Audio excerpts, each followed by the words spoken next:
Está começando mais um Acredite Se Quiser. E hoje nós vamos falar de um caso clássico da ufologia. Acho que um dos primeiros casos relatados de abdução, não é mesmo, Sr. Fudjek? Isso aí, PH. Esse caso foi o primeiro caso divulgado de abdução. Não foi o primeiro que aconteceu, mas foi o primeiro a ser divulgado a nível internacional, digamos assim. E é um dos meus prediletos aí da ufologia. Esse caso é muito legal, acho que a gente demorou até muito tempo para falar dele aqui. Então, hoje nós vamos conhecer o caso da abdução de Betty e Barney Hill. Daqui a pouquinho, logo após a vinheta.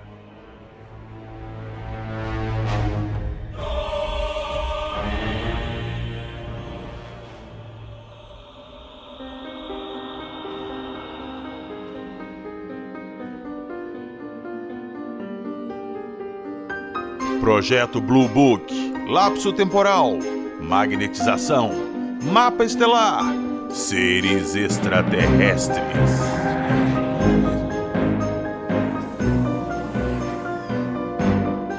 Acredite se quiser.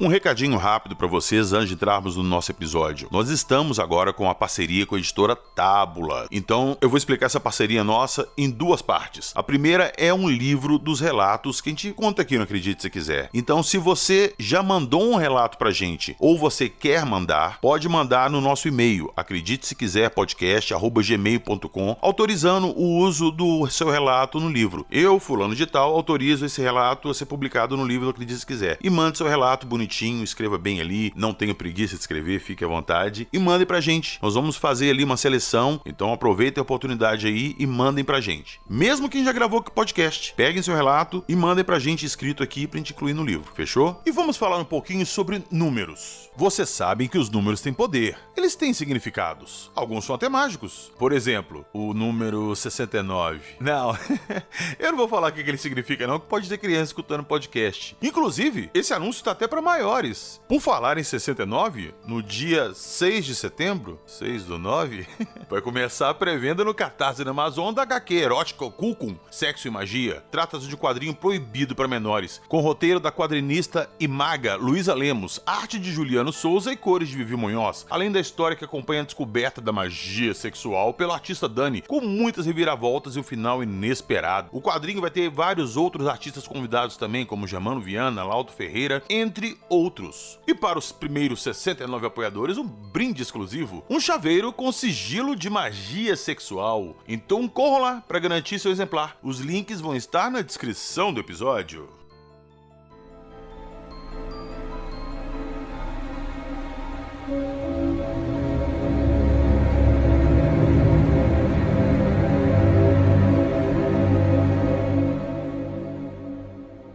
Pois bem, Sr. Fudjek, vamos lá para a década de 60, comecinho da década de 60. Como é que foi esse caso? Pois é, PH. Esse caso, ele envolve um casal na época atípico, porque ele era... Naquela época, né, havia toda aquela questão da segregação racial nos Estados Unidos e tudo, todo o preconceito contra negros e tudo. E ele, negro, e ela branca. E as pessoas não viam isso com, assim, bons olhos, né? Então eles enfrentaram bastante situações, assim, desde que eles iniciaram o relacionamento e tudo, até quando eles casaram. Eles casaram no ano de 1961, foi, digamos assim, a lua de mel deles, nessa viagem que eles fizeram. E por que eu tô falando isso? Porque esse aspecto da segregação racial se reflete no próprio caso deles, né? De serem um casal interracial, né? Como eles falavam.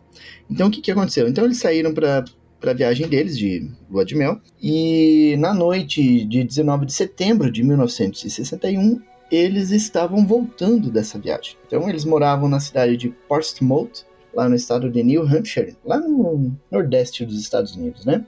E aí então eles fizeram uma viagem para as cataratas do Niágara, que fica na divisa dos Estados Unidos com o Canadá. Então eles estavam voltando à noite, a noite estava calma, estava limpa, tranquila, estrelada, e eles seguiam por uma rodovia, a rodovia 93.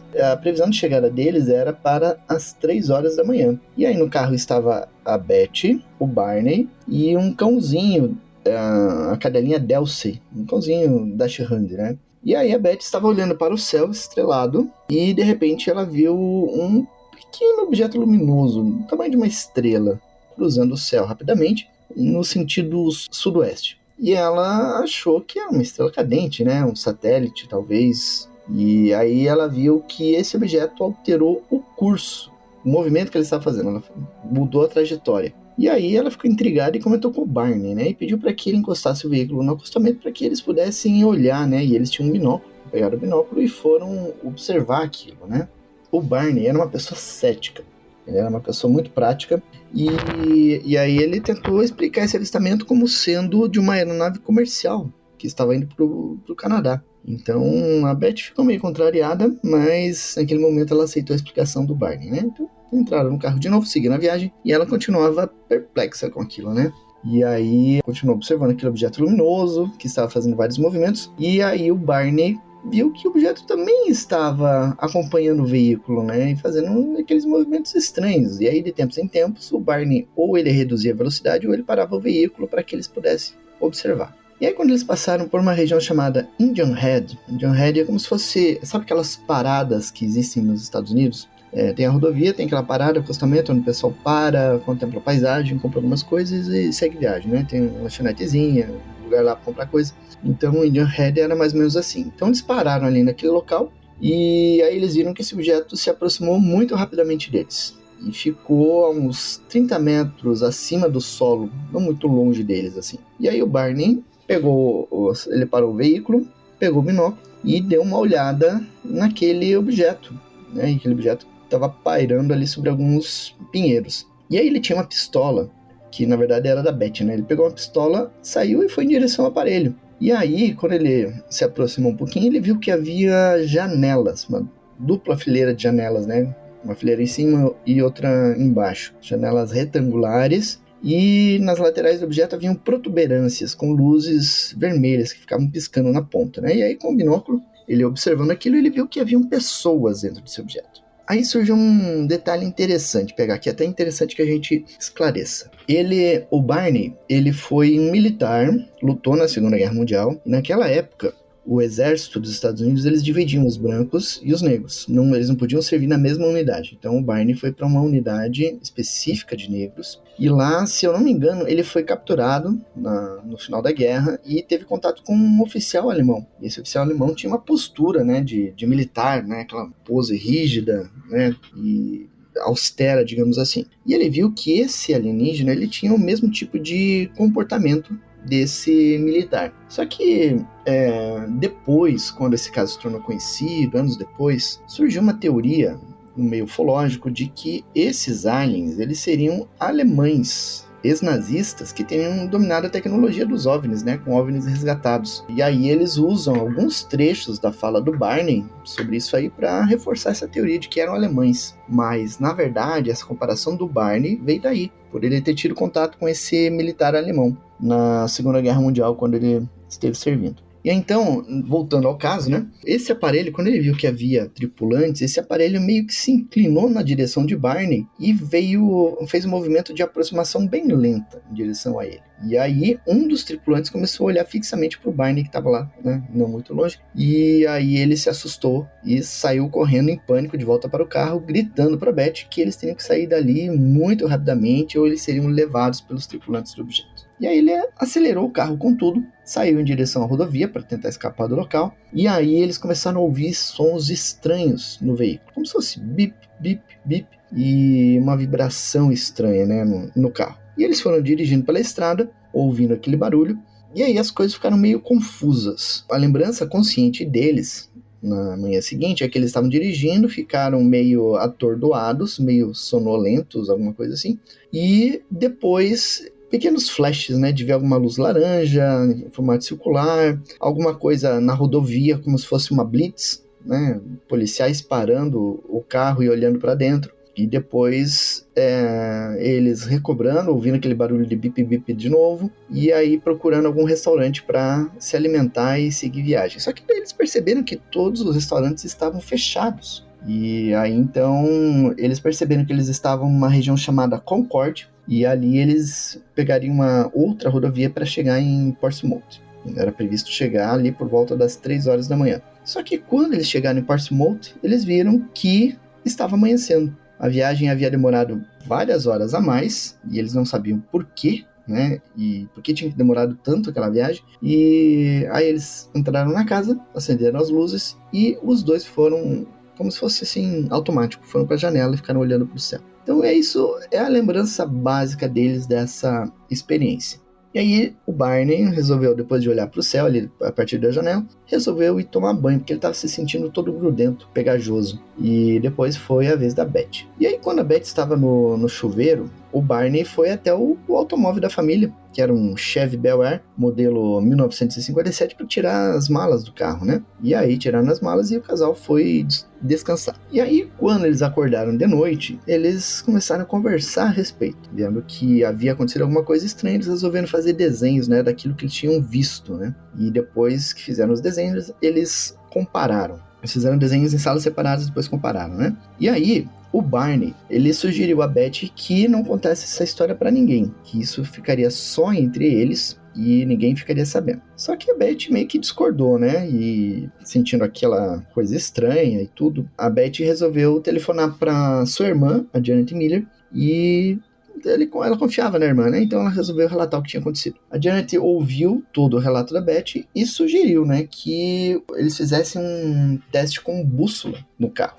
E aí o que eles fizeram? Eles pegaram a bússola, se aproximaram do carro, e aí que eles perceberam que havia manchas lustrosas no veículo. Manchas circulares, né, em diferentes pontos do veículo, e quando a bússola chegava perto dessas manchas, ela girava de forma descontrolada. E quando estava em outros locais ali, ela girava, ficava normal, né, não ficava apontando.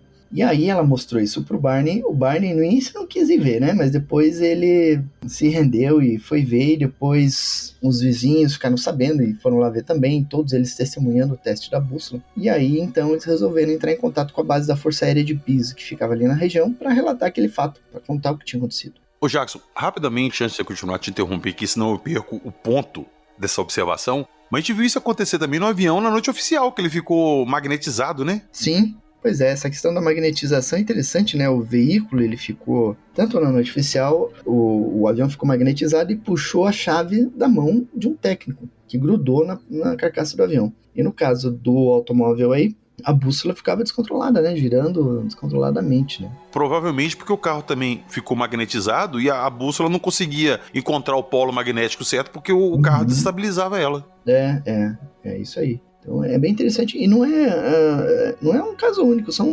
existem vários outros casos em que a bússola gira descontroladamente, né? É porque eu lembrei desde a noite oficial, que me marcou muito quando você me contou isso, quando a gente gravou da noite oficial, que o técnico chegou perto do avião lá com a chave e a chave voou da mão dele e grudou no avião. Pois é, isso é bem estranho. Pois é, isso me chamou demais a atenção, cara. Mas vamos lá, continuei, é porque senão eu perdi o ponto ali pra te fazer essa observação. Isso aí. E aí, o Barney, antes dessa experiência, ele era uma pessoa extremamente comunicativa, né? Falando sempre de forma muito intensa, né?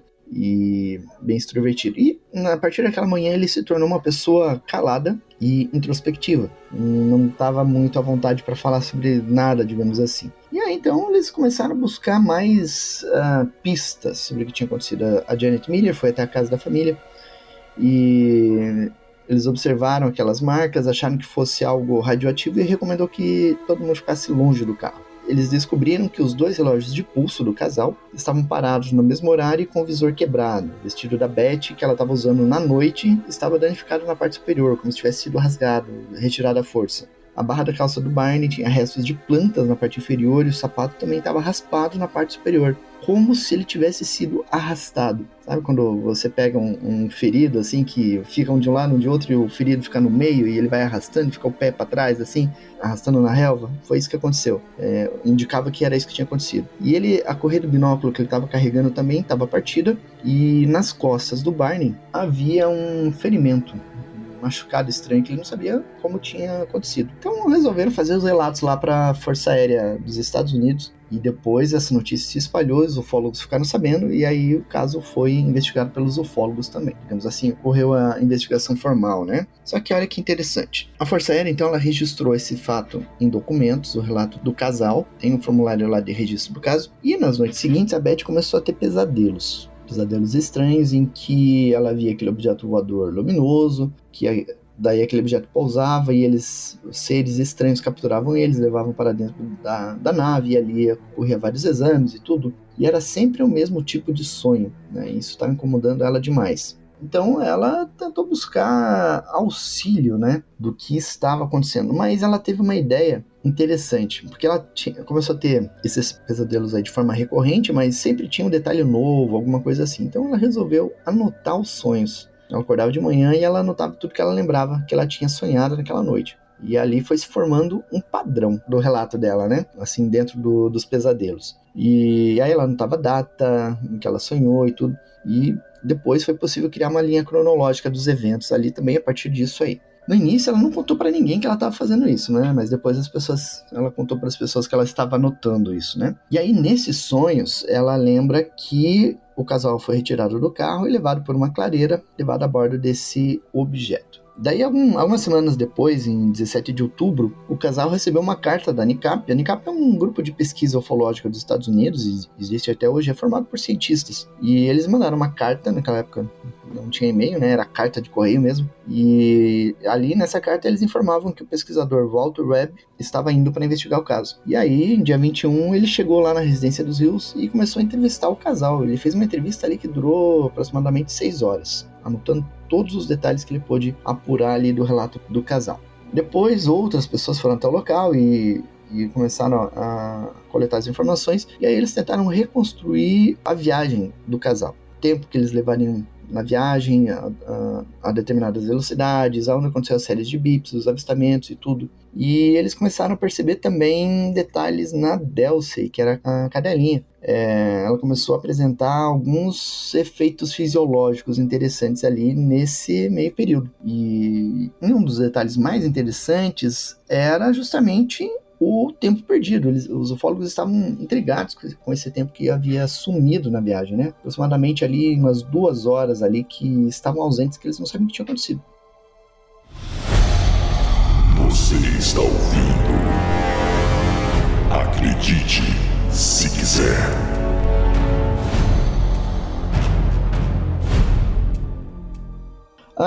Eu esqueci de citar os efeitos que a cadelinha Delsey estava sentindo, né? Ela desenvolveu uma infecção epidérmica que foi tratada por um veterinário, né? E além da infecção, ela começou a apresentar problemas respiratórios já nos dias seguintes, ali após o avistamento. Fazia 6 meses que ela estava com o casal, então eles não tinham um histórico de saúde prévio da Delsey, né? Mas ela começou a apresentar essa alteração estranha aí de saúde, até de comportamento também, né? Porque até naquela noite a Delsey ela estava muito agitada, choramingando muito a partir do momento que começou o avistamento.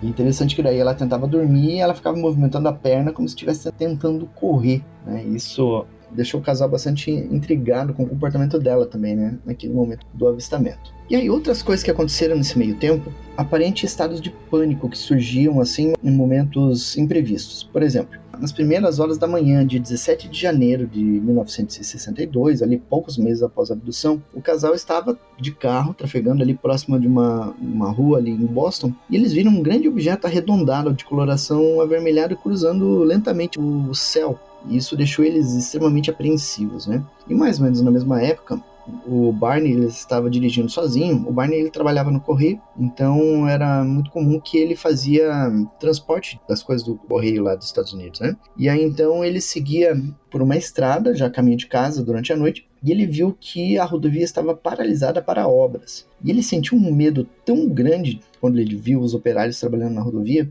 e ele ficou realmente muito assustado, paralisado ali. E também naquela época, ele estava dirigindo e de repente o carro foi rodeado por vários adolescentes, assim, nas margens da rodovia. E aí, nesse momento, quando ele viu os adolescentes em volta do carro, ele parou o carro, abriu a porta e saiu correndo em pânico, que foi uma reação psicológica ali que revelou que ele passou por um momento, algum trauma que o assustou em relação a um veículo parado, cercado por algum tipo de entidade, digamos assim, né? Então isso tudo levou o casal a buscar ajuda psiquiátrica. Então, em 12 de março de 62, eles escreveram para um psiquiatra lá de Massachusetts, solicitando uma consulta, né? Então eles foram lá, fizeram a consulta e tudo, e eles queriam passar por uma hipnose regressiva para tentar recuperar as lembranças, né? Saber o que tinha acontecido naquela noite.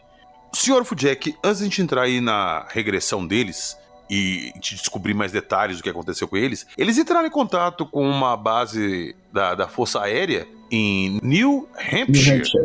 Isso. E o Blue Book entrou na jogada, né, pra investigar esse caso? Pois é, o Blue Book, ele tentou desmistificar o caso, colocar algumas explicações. Como sempre. Então, botar umas explicações simples ali para tentar desmistificar o caso, né? O próprio governo dos Estados Unidos, em vários momentos, tentou acobertar esse caso, né? Mas depois surgiram documentos da Força Aérea dos Estados Unidos revelando que a Força Aérea dos Estados Unidos captou no radar um objeto sobre a região que o casal disse que ocorreu a abdução. Então tem registro de radar de um OVNI no dia e horário e local onde a abdução ocorreu. Coincidência? Não existe coincidência na ufologia. Pois é, exatamente. Aí a gente começa a ligar as pecinhas. Tem esse registro aí de radar comprovando que tinha alguma coisa anômala ali no mesmo dia na região que ele sofreu abdução. Eles vêm e contam essa história. Pô, uma coisa corrobora a outra, né? Pois é. Então não tem como, né? Não tem como eles tentar colocar a ideia de fraude, né? Se eles têm documentos que comprovam a veracidade da coisa, né? Então é meio sem noção isso. Cara, eu acho também, Jackson, que esse aí foi o primeiro que foi pra mídia. Eu vou até já entrar nisso aí, que é uma coisa que me chama muita atenção nesse caso. Naquela época existia um preconceito, um racismo muito grande. Eu não acho que o Barney iria querer inventar uma história dessa e chamar atenção pra ele, numa época assim que, querendo ou não, ele já chamava atenção e já era segregado por todo mundo. Isso seria mais uma coisa assim pra usarem contra ele. Então eu não acho que se ele não tivesse passado por uma coisa assim desse nível, ele não teria procurado ajuda e divulgado isso. A troco de quê? Pois é. E esse detalhe de ser um casal interracial, ele gerava problemas pro casal. Por exemplo, quando eles precisavam ir a um restaurante, alguma coisa assim, tinha restaurante que não atendia eles. Então não era qualquer restaurante que eles podiam parar, né? E aí eles lembraram depois que logo após a abdução, eles procuraram um local para comer, né? Que já era tarde, eles estavam com fome e tudo. E aí eles encontraram um local que estava aberto e atendeu eles. E depois eles, na investigação, eles tentaram localizar esse local e eles encontraram o local que o casal falou que foi fazer a refeição após a abdução. Então, esses detalhes vão confirmando a experiência de abdução, né? O que o casal relatou lá sobre hipnose, né? Então, não foi assim uma falsa memória criada. Tem uma explicação fajuta que céticos colocaram aí, que o casal assistiu um filme de ficção científica, onde pessoas eram levadas para dentro de uma nave. E eles citam que a história é muito semelhante, mas, puxa, tem os detalhes corroborando a história. Tem muita coisa que corrobora o relato do casal Barney e Betty Hill. Então não tem como alegar que foi algo copiado de um filme, né? Não se encaixa, não tem como. E eu também jogo a bola de por que eles iam querer inventar isso e chamar atenção pra eles. Pois é, não tem por que eles fazerem isso, né? É diferente de a gente colocar esse mesmo evento aí que aconteceu com eles hoje e naquela época. Naquela época, o Barney, principalmente, não tinha interesse nenhum de chamar atenção pra ele nesse sentido, porque, igual eu falei, ele já tinha ali os problemas dele, por ele ser negro naquela época, que já ocasionavam problemas pra ele, igual você falou. Ele criar mais um problema pra ele, mais um motivo pros outros fazerem chacota dele, fazerem preconceito com eles, não faz sentido, cara. Eu só acho que ele divulgou isso porque ele realmente não tinha pra quem recorrer, ele não sabia o que fazer. Pois é, ele não tem por que, né, buscar mais problemas pra ele, né? Então... Não tem mesmo. Vale lembrar que no início ele não queria nem relatar o episódio, quem queria relatar era a Betty Hill, né?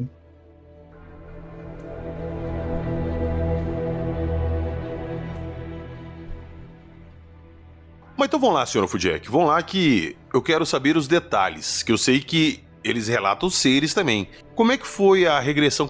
Como é que começou isso? Alguém entrou em contato com eles oferecendo essa regressão ou eles mesmos procuraram alguém para tentar descobrir o que tinha acontecido? Não, eles procuraram porque, como eles estavam passando por várias situações de estresse pós-traumático, pesadelos e tudo, e estavam ainda muito curiosos para saber o que tinha acontecido naquelas 2 horas, eles procuraram um psiquiatra, né? Lá em Massachusetts. E aí, esse psiquiatra até tentou fazer hipnose com eles e tudo, mas não conseguiram recuperar as lembranças. Então, eles acabaram indo para um outro psiquiatra, o psiquiatra Benjamin Simon, que era inicialmente cético em relação a OVNIs e ETs e tudo. E só que esse Simon, ele era especialista em recuperação de informações traumáticas, principalmente em veteranos de guerra. E aí, então, eles fizeram regressões de hipnose. O Dr. Simon, ele hipnotizava os dois de forma separada, gravando isso em fita. Ele fazia de forma individual, né? Separados um do outro, gravava e depois ele ordenava que eles esquecessem novamente o que foi lembrado naquela sessão. E assim foi, fizeram várias sessões por alguns meses. E aí, ao final, quando ele achou que já todas as informações foram recuperadas, ele permitiu que eles pudessem ouvir todas as fitas. E ali eles começaram, de forma espontânea, então, a recuperar todas as lembranças dessa abdução. E aí que veio as informações, né? Eles descobriram que, quando eles saíram, pegaram a estrada para se afastar daquele local onde viram o objeto, eles começaram a ouvir o bip-bip, e aí, em dado momento, o Barney foi compelido a entrar numa estrada rural que tinha ali, e seguiu por mais alguns metros até uma clareira. Chegou na clareira, o objeto estava pousado lá e os seres vieram se aproximando. E aí, nesse momento, eles viram esses seres cercando o carro. Então, daí que veio o trauma do Barney Hill de ver o carro cercado por seres ou pessoas e tudo, gerando aquela situação de pânico. E o Barney não queria ir. Rapidamente interrompendo de novo, essa história aí de ficar em pânico com operários e tudo, eu lembro que no caso da Cat Davis, ela tinha esse mesmo pânico, mas com o pessoal de companhia de energia elétrica, né? Isso, no caso da Cat Davis, é porque havia sempre oscilação de energia elétrica onde ela estava, né, quando acontecia os casos de abdução. Então ela associava isso com operadores da rede elétrica, fazendo manutenção. E isso deixava ela realmente muito assustada, né? É interessante são pequenos detalhes assim entre os casos que muitas vezes passam despercebido, mas me chamam muita atenção esses detalhes. Realmente, são detalhes bem interessantes e intrigantes, né? E aí, então, esses seres tiraram o Barney e a Beth do carro, o Barney tentou reagir, mas a Beth foi de boa, né? E aí, então, de alguma forma, eles dominaram o Barney e arrastaram ele para dentro do objeto. O Barney foi meio que desacordado, assim, em estado de semiconsciência. E aí a Beth não gostou muito de ver aquilo, né? Ela ficou extremamente irritada, mas ela não fez nada, ela só acompanhou. E aí eles entraram no objeto, cada um foi levado para uma sala diferente, e aí eles passaram por exames, né? No caso da Beth, a abdução foi mais amistosa, porque havia o líder e havia o examinador e os outros que, digamos assim, eram os operários lá, né? E no caso do Barney, por ele estar sempre tentando reagir e tudo, aí foi algo mais brutal, assim, né? Mais hostil. E então tiraram a roupa deles, fizeram exames e tudo. No caso da Beth, fizeram exames de laparoscopia, a partir do umbigo dela. E naquela época não tinha exame de laparoscopia na medicina. Isso foi inventado depois, né? Então isso é um detalhe bem interessante. E depois a Beth ficou conversando com o tripulante, né? Depois que terminaram os exames e tudo, ela vestiu a roupa e ficaram conversando. Enquanto isso, os exames lá com o Barney duraram mais algum tempo, até porque ele não estava cooperando muito. E aí tem um detalhe interessante. A Beth e o líder estavam conversando, de repente entrou lá 2 ou 3 alienígenas na sala onde eles estavam e foram direto na boca dela, tentando puxar os dentes dela para fora. E ela, toda intrigada, assim, o que estavam tentando fazer aquilo, e eles viram que estavam segurando a dentadura do Barney na mão. Eles queriam ver se a dela saía também? Eles queriam ver se a dentadura dela saía. É interessante que essa dentadura o Barney usava porque tinha explodido uma granada perto dele e tinha arrancado os dentes durante a guerra. E aí então eles usavam essa prótese, né, para ocupar os dentes faltantes ali. E aí ela explicou que era uma dentadura e daí ela falou que era normal que as pessoas usassem dentaduras na Terra porque os dentes caíam depois de certa idade, né, com o passar dos anos. Aí eles ficaram curiosos em relação ao que eram os anos, como que era essa forma de medição de tempo e tudo. Então muitas coisas que ela falava, coisas banais pra gente, pra eles eram novidade. Eles ficavam curiosos interrogando ela sobre isso. E aí ela tentou responder isso aí na medida do possível, né? E aí, em dado momento, o tripulante mostrou para ela um livro, e aí ela pediu permissão para levar esse livro, para trazer esse livro para a Terra, para servir de prova, né? E o tripulante permitiu na hora, né? E aí depois ele mostrou para ela um mapa, ela perguntou para eles de onde eles vinham, né? E aí depois, sob hipnose, ela conseguiu reproduzir o mapa que ela viu, a posição do que seriam as estrelas, né? Desse mapa que ela viu e daí ela desenhou. E aí, depois disso, eles foram devolvidos e o livro, infelizmente, não foi depois permitido que ela trouxesse, né? Eles voltaram atrás na permissão e depois devolvidos ali no carro e eles voltaram, né, para a vida deles. E aí, nas investigações, foi interessante porque eles descobriram algumas outras coisas, né? Eu falei do relógio, tudo. Falei dos danos na correia do binóculo, mas também houve, além do ferimento nas costas do Barney, na região da virilha dele surgiu algumas verrugas, formando um círculo na região da virilha dele. Também derivado desse contato ali, porque durante a hipnose ele lembrou que ali naquele local foi colocado um aparelho. Não se sabe para quê, mas foi colocado um aparelho ali durante a abdução.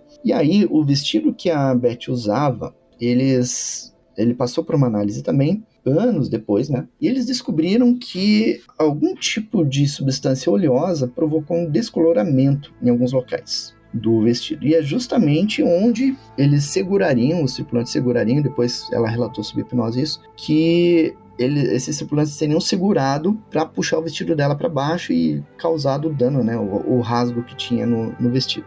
Agora não se sabe se essa substância oleosa era do próprio corpo deles ou alguma coisa que eles passaram na mão ali para manipular aquele vestido, mas ficou as marcas no vestido e o descoloramento. E aí essa substância, ela meio que saponificou, né? Ela virou um pozinho e depois isso foi analisado em laboratório, né? E descobriram alguma coisa? O que era isso? Porque eu já vou aproveitar aqui antes de você responder e citar o caso Vilas Boas, que passaram óleo nele, alguma coisa também, e o Barney relatou que quando chegou em casa ele se sentiu meio pegajoso, tanto que ele e a Beth foram tomar um banho depois. Parece muito com o que o Vilas Boas passou também. Sim, parece mesmo. E aí, então, essa análise do vestido e desses compostos que eles encontraram lá, eles encontraram traços de sódio, enxofre, cloretos e silício. Eles fizeram pequenos recortes no vestido, nas áreas afetadas e nas áreas não afetadas, então eles puderam comparar, né? E depois um outro teste, uma espectroscopia de emissão, eles perceberam que havia, além do sódio, havia alumínio, havia ferro e magnésio naquelas regiões do tecido. E pequenas quantidades de manganês, cálcio e silício. Já aquele pó rosado que eles encontraram, ele continha muito hidrocarboneto orgânico, só que eles não puderam determinar que tipo de hidrocarboneto era, mas que era hidrocarboneto com certeza. Ô Jackson, tem alguma possibilidade de alguma coisa natural ter acontecido pra isso ter parado no vestido dela? Se diz algo natural, né? Alguma coisa natural que ela pudesse ter esbarrado, esfregado ou caído no vestido dela que deixasse essa marca química aí. Tá, eles fizeram vários testes nesses materiais, né? Para tentar reproduzir a mancha que foi encontrada no vestido. Eles fizeram testes a seco, testes a úmido, utilizaram cloro, ácidos, tratamentos básicos com luz ultravioleta, lâmpada solar, deixaram um pedaço de tecido um dia inteiro exposto ao sol e nenhum dos métodos que eles utilizaram conseguiu reproduzir a mancha que foi observada no vestido. O que chegou mais perto de reproduzir as marcas do vestido foi um tratamento à base de ácido, mas ele ficou muito branco, descorado, ele não ficou com o tom avermelhado que estava no vestido, né? E teve um outro cientista que passou as informações à NICAP, mas ele pediu para ficar anônimo, né? Ele realizou análises no vestido e concluiu que não tinha qualquer traço de pólen ou material micro-orgânico, tipo esporos, coisas assim, nesses locais, mas ele acredita que a origem da mancha seja biológica.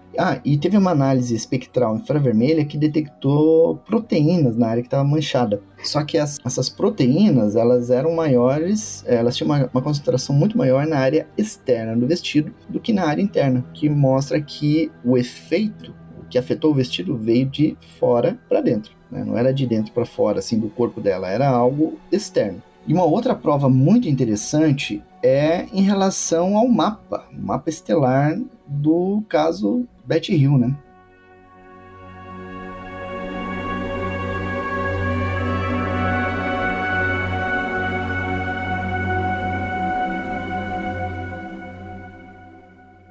Então, a Betty Hill, ela fez o desenho do mapa sob hipnose, e essa hipnose foi feita em 1963. E aí, então, depois da publicação desse mapa, esse desenho, né, foi publicado em várias revistas, livros, artigos e tudo, uma astrônoma amadora chamada Marjorie Fish, que inclusive era membro da Mensa. A Mensa é uma associação que reúne os maiores intelectuais, as pessoas de alto QI, tudo, né, lá a nível internacional. E ela fazia parte da Mensa, então é uma pessoa extremamente competente e gabaritada. E ela se interessou pelo caso e resolveu fazer uma investigação em cima desse mapa para tentar confirmar ele, né? E ela começou a trabalhar tentando identificar as estrelas, pegou todos os catálogos estelares que existiam até então e não encontrou o que seria o ponto de origem desses seres. A abdução foi em 1961, 1964 ela começou a trabalhar e em 1968, então, ela criou um modelo tridimensional, sem auxílio de computador, fez tudo à mão ali, baseado no modelo. E naquela mesma época, a União Astronômica Internacional lançou um novo catálogo de estrelas, com novas estrelas que a astronomia havia descoberto até então, e que não havia sido divulgado. Então, só os pesquisadores, os astrônomos ali dos projetos sabiam da existência das estrelas. Então, eles tornaram isso público. Ela pegou esses catálogos e aí, a partir disso, ela conseguiu identificar a posição correta desse mapa, né, dentro da Via Láctea. E esse mapa, então, ele se enquadra dentro de uma área na região da constelação de Retícula e ela identificou que a estrela Zeta Reticuli seria provavelmente o local de origem desses seres. Todas as estrelas desse mapa estariam ali num raio de 55 anos-luz da Terra. Então, tudo aqui na nossa região, né, próximo do nosso sistema, assim, digamos, né? A própria estrela Zeta Reticuli, ela estaria ali em torno de 40 anos-luz de distância, né? Então, as linhas no mapa indicariam as rotas de viagem desses seres até a Terra e até outros mundos, inclusive. E isso é bastante curioso, porque esse mapa que a Marjorie Fish desenvolveu, um modelo tridimensional, ele é tão perfeito e tão preciso que até hoje, em uma universidade lá no noroeste dos Estados Unidos, eles usam esse mapa para dar aula para os alunos. E esse mapa foi baseado no mapa da Betty Hill. Jackson, então vamos lá. Isso aí eu gosto muito de perguntar, porque os céticos adoram.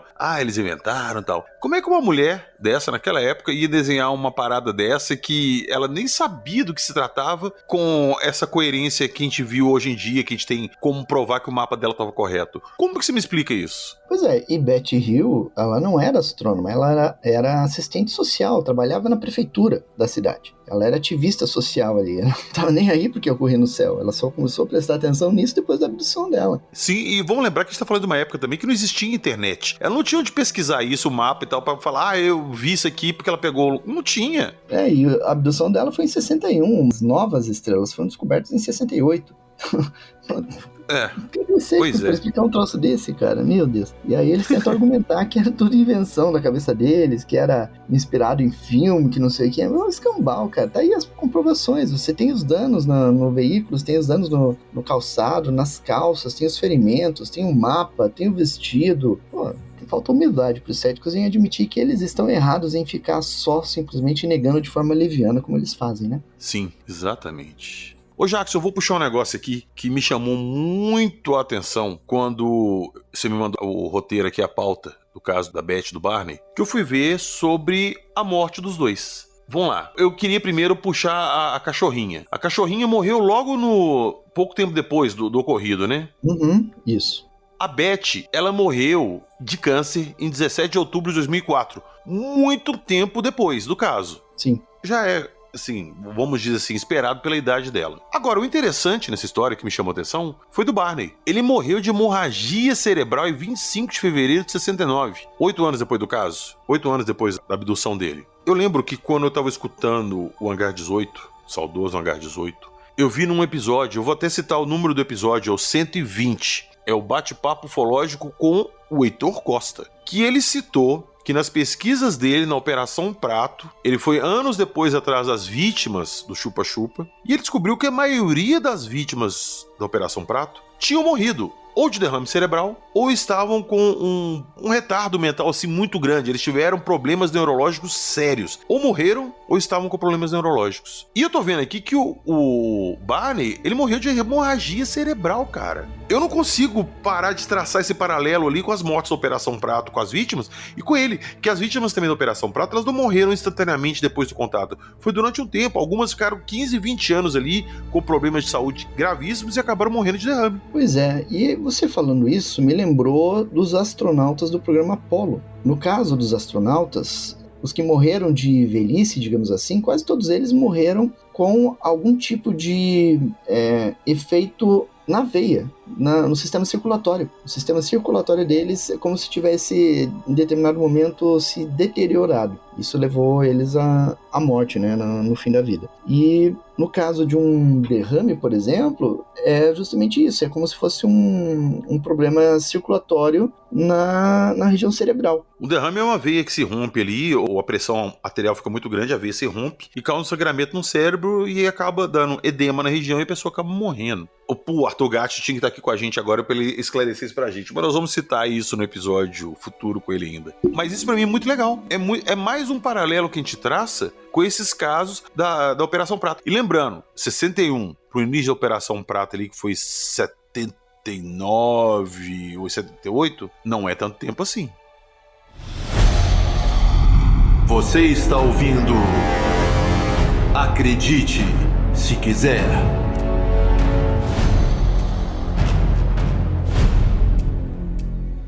Então foi isso. Falamos hoje desse caso clássico da ufologia mundial, a abdução de Beth Barney Hill. É um dos primeiros casos. Ô, Jacques, eu vou até aproveitar esse nosso finalzinho aqui para te perguntar isso. Porque o caso da Beth Barney Hill foi o mais famoso, foi o primeiro assim, a ser divulgado na mídia. Gerou filmes, gerou documentários, gerou uma ampla gama ali de produtos relacionados a isso. Mas até então, nenhuma pessoa tinha chegado e divulgado dessa forma. Tiveram casos anteriores de abdução, não tiveram? Sim, mas todos foram divulgados depois, né? Mas antes disso já tinha caso de abdução. Tem o caso do Antônio Vilas Boas, que ocorreu antes do caso Beth Barney Hill. Tem o caso lá do Saco de São Francisco. Tem o caso da Célia Santana, ocorrido em Niterói. Tem o caso do Vicente Lucindo. Então são vários casos, né? Em que pessoas são levadas contra a sua vontade para dentro de objetos, né? Dentro de naves e tudo, e contatar seres estranhos, né? Pois é. É aí que eu falo a importância. Às vezes a pessoa é taxada como maluca, ela tá inventando. E é criticada, sim. A gente sabe que é. Isso pra mim é um dos maiores empecilhos que não deixam pessoas que passaram por isso vir relatar. O medo de serem transformadas em chacota, em piada. E eu acho muito importante a Beth e o Barney terem vindo a público e contado, principalmente naquela época, eles tiveram uma coragem muito grande, porque o caso deles serviu para outras pessoas criarem coragem e começarem a divulgar, de a gente ter essa